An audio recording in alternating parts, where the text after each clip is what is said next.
Hi, ಎಲ್ಲರಿಗೂ ನಮಸ್ಕಾರ. Welcome to my YouTube channel. ಇದು ನನ್ನ ಮೊದಲನೆಯ ಯೂಟ್ಯೂಬ್ ವಿಡಿಯೋ. ನೋಡ್ತಾ ಇರೋರು ಇಷ್ಟ ಆದರೆ ಲೈಕ್ ಮಾಡಿ ಹಾಗೂ ಸಬ್ಸ್ಕ್ರೈಬ್ ಮಾಡಿ. ಡೋರ್ ಲಾಕ್ ಮಾಡಿಕೊಂಡು ರೆಡಿಯಾಗಿ ಕೈಯಲ್ಲಿ ಬ್ಯಾಗ್ ಹಿಡ್ಕೊಂಡು ಎಲ್ಲಪ್ಪ ಹೊರಡ್ತಾ ಇದ್ದೀನಿ ಅಂದರೆ ಮನೇಲಿ ತರಕಾರಿ ಎಲ್ಲ ಖಾಲಿಯಾಗಿತ್ತು. ಆದ್ದರಿಂದ ಇವತ್ತು ಮಂಗಳವಾರ ಆದ್ದರಿಂದ ಹಾಸನದಲ್ಲಿ ಮಂಗಳವಾರ ಸಂತೆ ನಡೆಯುತ್ತೆ. ಅಲ್ಲಿಗೋಗಿ ತರಕಾರಿ ತರೋಣ ಅಂತ ನಾನು ಮತ್ತು ನನ್ನ ಹಸ್ಬೆಂಡ್ ಇಬ್ಬರು ಹೊರಡ್ತಾ ಇದ್ದೀವಿ. ಮಾರ್ಕೆಟ್ಗಿಂತ ಸಂತೆಯಲ್ಲಿ ಫ್ರೆಶ್ ಆಗಿರೋ ತರಕಾರಿ ಕಡಿಮೆ ಬೆಲೆಗೆ ಸಿಗುತ್ತೆ. ಮತ್ತು ಪ್ರತಿ ಮಂಗಳವಾರ ಸಂತೆ ನಡೆಯೋದ್ರಿಂದ ನನಗೂ ಹೋಗಿ ತರೋವಷ್ಟು ಟೈಮ್ ಇರುತ್ತೆ.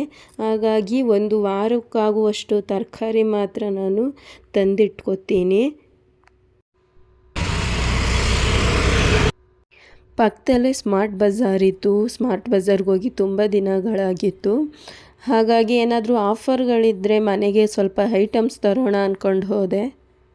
ಬಟ್ ಅಲ್ಲಿ ಅಷ್ಟೇನೂ ಆಫರ್ಸ್ ಇರಲಿಲ್ಲ, ಕಡಿಮೆ ಆಫರ್ಸ್ ಇತ್ತು. ನೋಡೋಣ month end new year offer ಏನಾದರೂ ಕೊಡ್ಬೋದೇನೋ ಅಂತ ಅಂದ್ಕೊಂಡು ಆವಾಗಲೇ ಬಂದು ತೊಗೊಂಡ್ರಾಯ್ತು ಅಂತ ಹೇಳಿ ಜಾಸ್ತಿ ಏನು ಐಟಮ್ಸ್ ತೊಗೊಳ್ಳಿಲ್ಲ. ಸ್ಯಾರಿನ ಹ್ಯಾಂಗಿಂಗ್ ಮಾಡಬೇಕಿತ್ತು, ಹ್ಯಾಂಗರ್ಸ್ ಇರಲಿಲ್ಲ. ಆದ್ದರಿಂದಾಗಿ ತಗೊಳ್ಳೋಣ ಅಂದ್ಕೊಂಡು ನೋಡ್ತಾ ಇದ್ದೆ.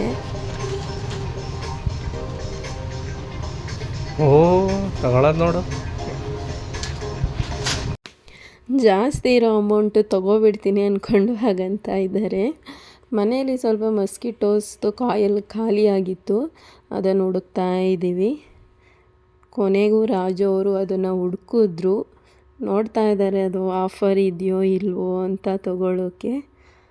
ನೋಡಿಬಿಟ್ಟು ಕೊನೆಗೆ ಆಫರ್ ಇದೆ ಅಂತ ಅಂದ್ಬಿಟ್ಟು ತಗೊಂಡ್ರು. ಸ್ವಲ್ಪ ಐಟಮ್ಸ್ ಎಲ್ಲ ತೊಗೊಂಡಾದ್ಮೇಲೆ ತೊಗೊಂಡಿರೋ ಐಟಮ್ಸ್ಗೆಲ್ಲ ಬಿಲ್ಲಿಂಗ್ ಮಾಡಿಸ್ಕೊಂಡ್ವಿ. ಪಕ್ಕದಲ್ಲೇ ನಮ್ಮ ಜ್ಯೂಸ್ ಶಾಪ್ ಕೆಫೆ ಇತ್ತು. ರಾಜು ಅವರು ಅಲ್ಲಿ ಸ್ವಲ್ಪ ಕೆಲಸ ಇದೆ ಬಾ ಹೋಗಿದ್ದು ಬರೋಣ ಅಂದರು. ಸರಿ ಅಂತ ಹೋದ್ವಿ. ನಾನು ವೀಡಿಯೋ ಮಾಡ್ತಾ ಇರೋದ್ರಿಂದ ಏನು ಮಾಡ್ತಾವಳೆ ಅಂದ್ಕೊಂಡು ನೋಡ್ತಾ ಇದ್ದಾರೆ. ಬಿಸಿಲಲ್ಲಿ ಬಂದಿದ್ದಕ್ಕೆ ಸ್ವಲ್ಪ ದಾಹ ಅನಿಸ್ತು. ಆದ್ದರಿಂದ ಏನಾದ್ರು ಜ್ಯೂಸ್ ತಗೊಳ್ಳೋಣ ಅಂದ್ಕೊಂಡು ಮೆನು ಕಾರ್ಡ್ ನೋಡ್ತಾ ಇದ್ದೀನಿ. ಒಂದು ವಾಟರ್ ಮೆಲನ್ ಜ್ಯೂಸು ಮತ್ತು ವೆಜ್ ಮೋಮೋಸು ತೊಗೊಂಡೆ. ನಮ್ಮ ಕೆಫೆಯಲ್ಲಿ ನಾನು ಒಂದು ಸಲನೂ ಕೂಡ ವೆಜ್ ಮೋಮೋಸ್ನ ಟ್ರೈ ಮಾಡಿರಲಿಲ್ಲ.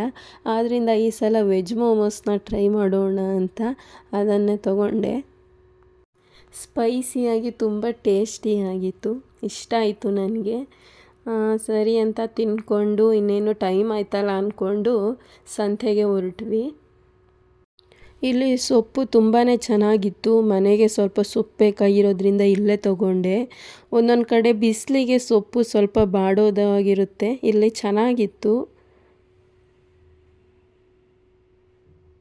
ಸಂಜೆ ಆಗಿರೋದ್ರಿಂದ ತುಂಬಾ ಕ್ರೌಡ್ ಇತ್ತು, ವೆಹಿಕಲ್ಸ್ ಎಲ್ಲ ತುಂಬ ಓಡಾಡ್ತಾ ಇತ್ತು. ತರಕಾರಿ ಎಲ್ಲಿ ಚೆನ್ನಾಗಿರುತ್ತೆ ಅಂದ್ಕೊಂಡು ನೋಡ್ಕೊಂಡು ಹೋಗ್ತಾ ಇದ್ದೀನಿ.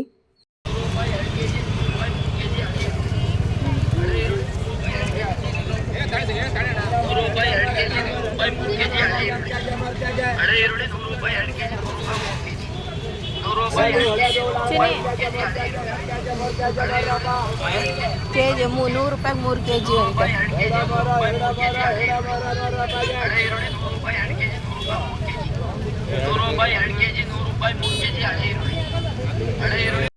ಮನೆಗೆ ಈರುಳ್ಳಿ ಕೂಡ ಬೇಕಾಯಿತು, ಅದಕ್ಕೆ ನೋಡ್ತಾ ಇದೆ. ಬಟ್ ಇಷ್ಟ ಆಗಲಿಲ್ಲ ಅಲ್ಲಿ.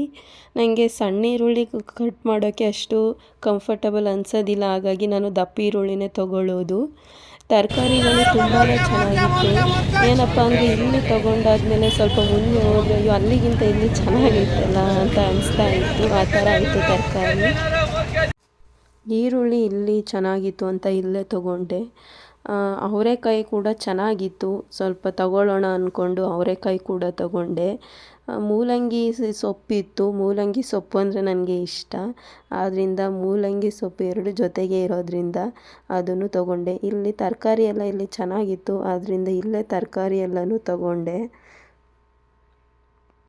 ಏನಪ್ಪ ಅಂದರೆ ಮಾರ್ಕೆಟ್ಗೆ ಹೋಗಿ ನಾವೇ ಫ್ರೆಶ್ ಆಗಿರೋ ತರಕಾರಿನ ನಮ್ಮ ಕೈಯಾರೆ ಆರಿಸ್ಕೊಂಡು ಬರೋದ್ರಿಂದ ತುಂಬಾ ಖುಷಿ ಆಗುತ್ತೆ. ನನಗಂತೂ ತುಂಬಾ ಇಷ್ಟ ನಾನೇ ಹೋಗಿ ಪರ್ಚೇಸ್ ಮಾಡ್ಕೊಂಡು ಬರೋದು. ಚಪಾತಿ ಜೊತೆಗೆ ಮಾಡೋಣ ಅಂತ ಹಾಗಲಕಾಯಿ ಕೂಡ ತಗೊಂಡೆ, ಚೆನ್ನಾಗಿತ್ತು ಫ್ರೆಶ್ ಆಗಿ. ಎಲ್ಲ ಚೆನ್ನಾಗಿದೆ ಅಂತ ಹೇಳಿ ತೊಗೊಬಿಡ್ತೇವೆ, ಬಟ್ ಆದರೆ ಮನೆಗೆ ವೆಯ್ಟು ಎತ್ಕೊಂಡು ಹೋಗೋಷ್ಟರಲ್ಲಿ ಸಾಕಾಯ್ತದೆ. ಬೇಕಾಗಿರೋ ಐಟಮ್ಸ್ನೆಲ್ಲ ತೊಗೊಂಡಾಯಿತು.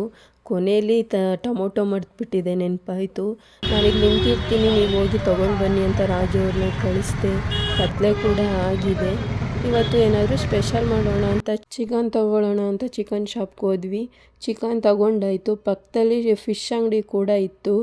ಹಾಗೆ ಮತ್ತಿ ಫಿಶ್ ತೊಗೊಂಡು ಮನೆಗೆ ಬಂದ್ವಿ. ಮನೆಗೆ ಬರೋ ಅಷ್ಟರಲ್ಲಿ ಸಾಕಾಯಿತು. ನಾವು ಮನೆಗೆ ಬಂದಾಗ 7 ಗಂಟೆ ಆಗಿತ್ತು.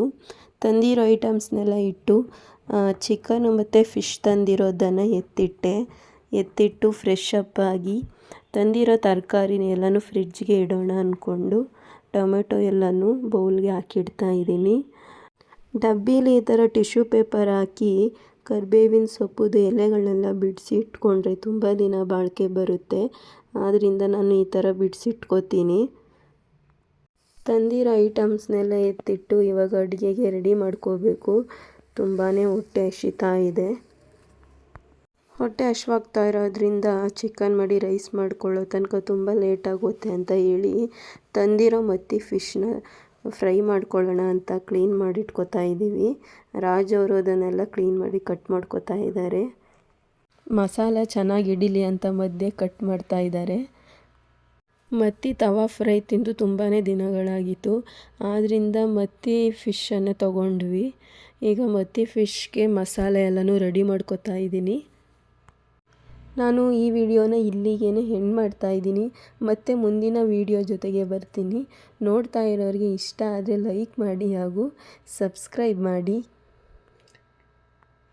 Thank you.